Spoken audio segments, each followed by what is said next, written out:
জাতীয় ঈদগাহে পবিত্র ঈদুল আজহার প্রথম জামাত অনুষ্ঠান অনুষ্ঠিত হয়েছে। সকাল 7:30টায় অনুষ্ঠিত ঈদ জামাতে হাজারো মুসল্লির সাথে অংশ নেন প্রধান উপদেষ্টা প্রফেসর ডক্টর মোহাম্মদ ইউনুস, উপদেষ্টা পরিষদের সদস্যবৃন্দ সহ নানা শ্রেণী পেশার মানুষ। নামাজ শেষে মোনাজাতে দেশের শান্তি সমৃদ্ধির পাশাপাশি মুসলিম কয়ম ও পৃথিবীর মানুষের কল্যাণের জন্য দোয়া করা হয়। মাহবুব সৈকতের রিপোর্ট। পবিত্র ঈদুল আজহার জামাতে অংশ নিতে রাজধানীর হাইকোর্ট সংলগ্ন জাতীয় ঈদগাহ মাঠে বিভিন্ন স্থান থেকে ছুটে আসেন হাজারো ধর্মপ্রাণ মুসল্লি। দিনটির তাৎপর্য তুলে ধরে নামাজের আগে সমবেত মুসল্লিদের দিক নির্দেশনা দেন জাতীয় মসজিদের খতিব। নির্ধারিত সময় সকাল 7:30 অনুষ্ঠিত হয় জামাত। হাজারো মুসল্লির সাথে এতে অংশ নেন প্রধান উপদেষ্টা প্রফেসর ডক্টর মোহাম্মদ ইউনুস। নামাজ এবং খুতবা শেষে মোনাজাতে দেশ ও জাতির সমৃদ্ধি এবং শান্তির জন্য দোয়া করা হয়।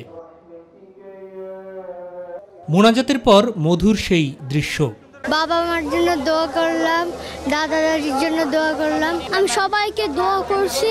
অনেকেই প্রথমবারের মতো ঈদগাহে এসে জামাত আদায় করতে পেরে আপ্লুত। ব্যবস্থাপনা নিয়েও সন্তোষ প্রকাশ করেন মুসল্লিরা।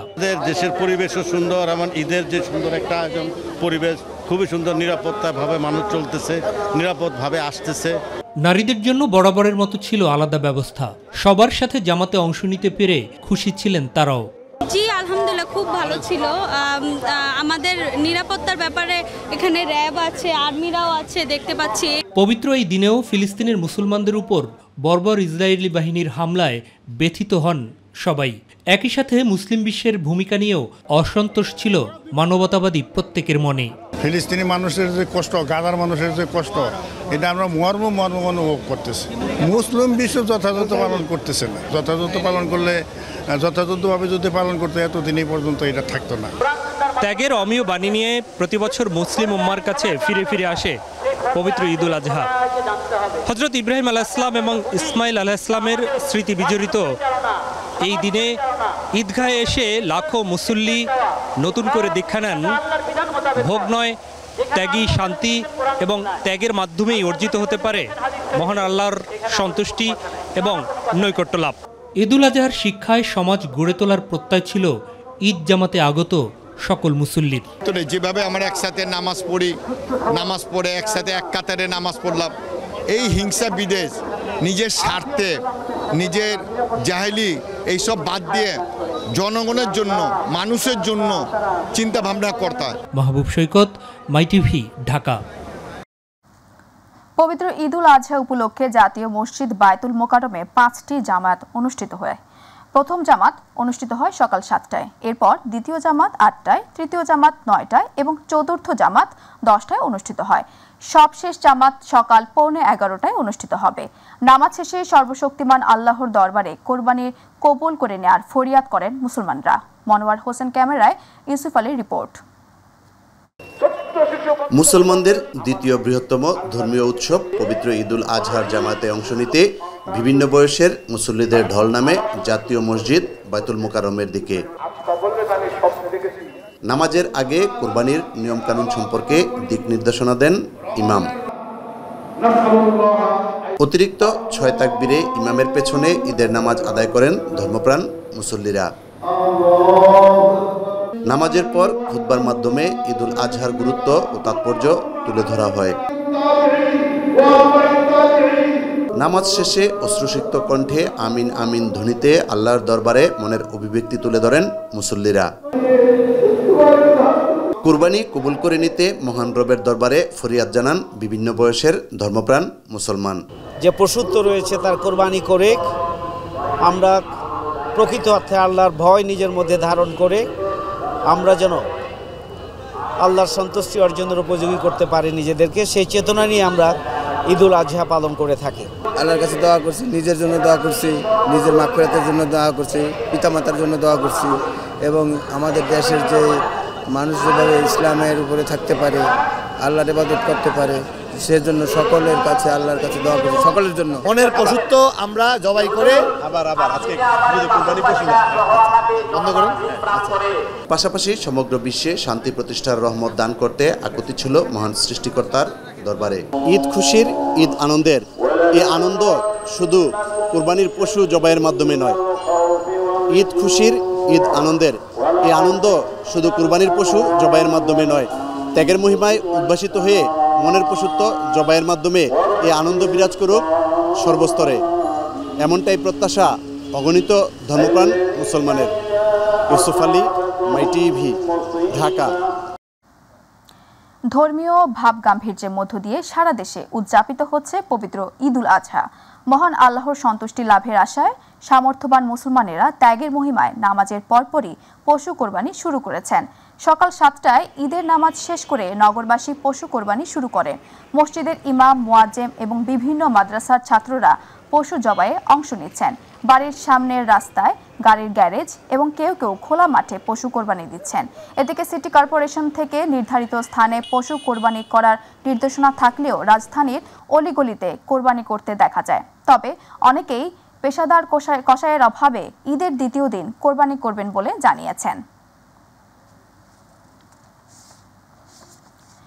কিশোরগঞ্জের শোলাকিয়া মাঠে প্রতি বছরের মতো এবারও দেশের সবচেয়ে বড় ঈদ জামাত অনুষ্ঠিত হয়েছে।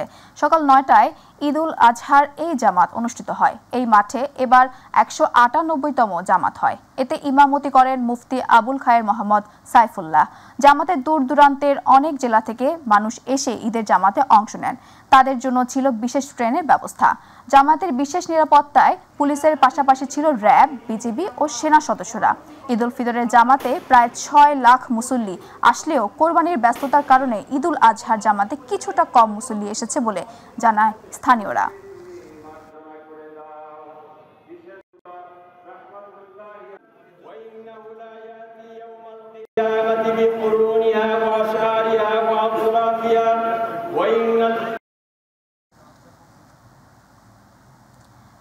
দিনাজপুরে ঐতিহাসিক গোড়ে শহীদ ময়দানে লক্ষাধিক মুসল্লি অংশগ্রহণে ঈদুল আজহার নামাজ অনুষ্ঠিত হয়েছে। সকাল 8:30টায় ময়দানে নামাজ আদায় করেছেন বিভিন্ন দেশ থেকে আসা কয়েকশো মুসল্লি। সকাল 6টা থেকে মুসল্লিরা সমবেত হতে শুরু করেন ঈদগাহে। ঠিক 8:30টায় শুরু হয় নামাজ।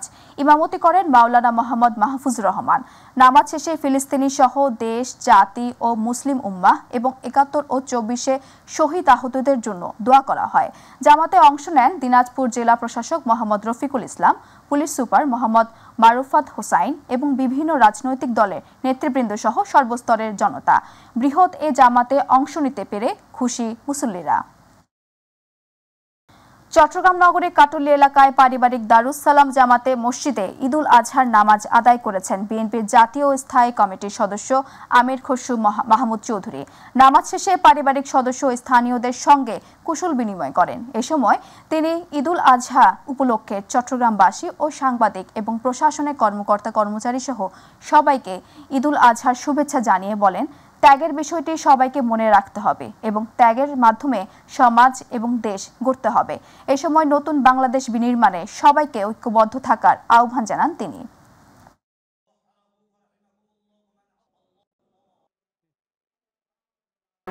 ঈদুল আজহাতে সবাইকে ঈদ মুবারক জানাচ্ছি এবং এই দিনে আমাদের আসলে যে ত্যাগের বিষয়টা আমাদেরকে মনে রাখতে হবে, যে সেটাকে মাথায় রেখে আমাদেরকে যে দেশ, জাতি, সমাজ যে প্রতি আমাদের দায়িত্ব, যে ত্যাগের মাধ্যমে আমাদের সমাজ, দেশ, মানুষকে গড়তে হবে, সেটাকে মাথায় রাখতে হবে এবং এই ত্যাগের যে মহিমা সেটা আমরা ধারণ করতে হবে।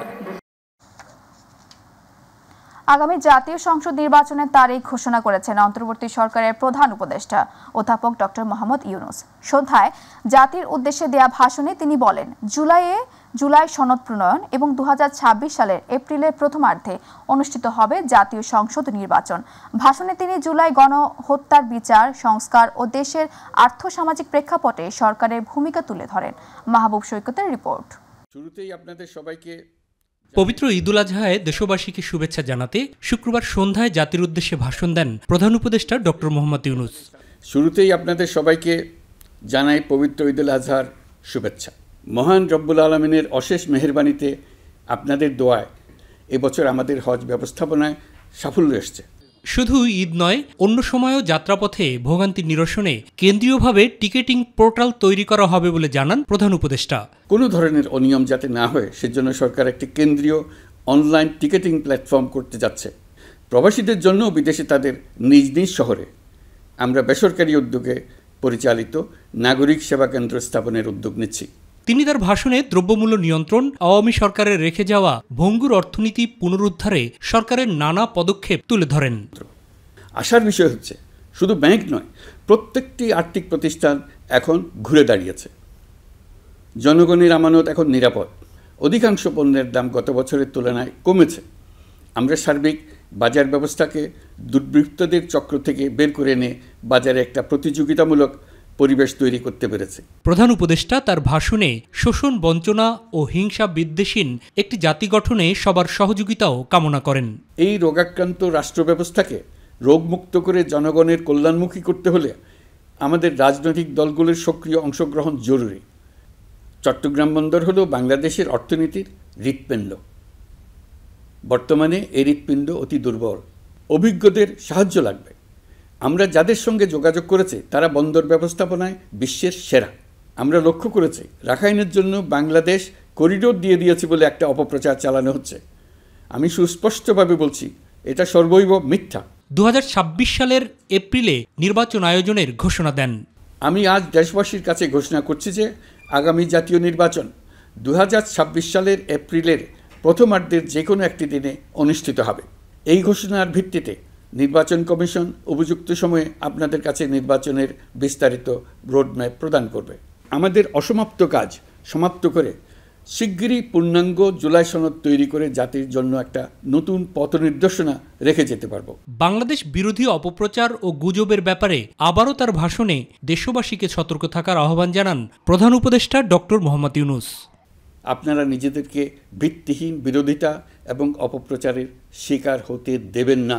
মাহবুব সৈকত, মাই টিভি, ঢাকা। অধিকাংশ ঘরমুখ মানুষ ঈদের গ্রামের বাড়ি চলে যাওয়ায় ঢাকা এখন ফাঁকা। ফলে রাজধানীবাসীর অনেকেই যানজট মুক্ত আর ফাঁকা ঢাকা পেয়ে স্বাচ্ছন্দ্যে ঘুরে বেড়াতে পারছেন রাজপথে। সবাই বলছেন রাজধানীর সব ফ্লাইওভারে ব্যাটারি চালিত রিকশা চলাচল বন্ধ করে গেলে ঢাকা হবে উন্নত বিশ্বের মতো যানজট মুক্ত নগরী। আরও জানাচ্ছে জাহিদ আহমেদ বাবু। ফাঁকা ঢাকা পেয়ে অনেকেই মনের আনন্দে ঘুরে বেড়াচ্ছেন রাজধানীর রাজপথে। প্রাইভেট গাড়ি, বাস, মোটরসাইকেল এমনকি রিকশা চলাচলও করতে পারছে নির্বিঘ্নে। প্রচণ্ড জ্যামে যখন অতিষ্ঠ রাজধানীবাসী তখন ঢাকাবাসীর প্রত্যাশা এমন রাজপথ। বেশিরভাগ বিভিন্ন কিছু আমাদের ঢাকা কেন্দ্রিক, সেটা যদি কমানো যায় সেটা মনে হয় যে দেশের জন্য, ঢাকাবাসীর জন্য ভালো হবে। এখন ভালোই লাগতেছে, রাস্তাঘাট খালি ফাঁকা ঢাকা। নাতিনের নিয়ে ঘুরতেছি, নাতিন আছে, নাতি আছে, ওদেরকে নিয়ে ঘুরতেছি। আর আল্লাহর রহমতে ভালোই তো লাগতেছে। এই মুহূর্তটা অনেক ভালো লাগছে, লোকজন কম। আর দ্বিতীয় যে কথাটা, বিকেন্দ্রিক করা হলে অনেক ভালো লাগবে। যানজটমুক্ত রাজপথে গাড়ি চালিয়ে কেউ কেউ স্বস্তি প্রকাশ করলেন আর প্রত্যাশা করলেন ঈদের পরেও যাতে রাজধানী থাকে যানজটমুক্ত।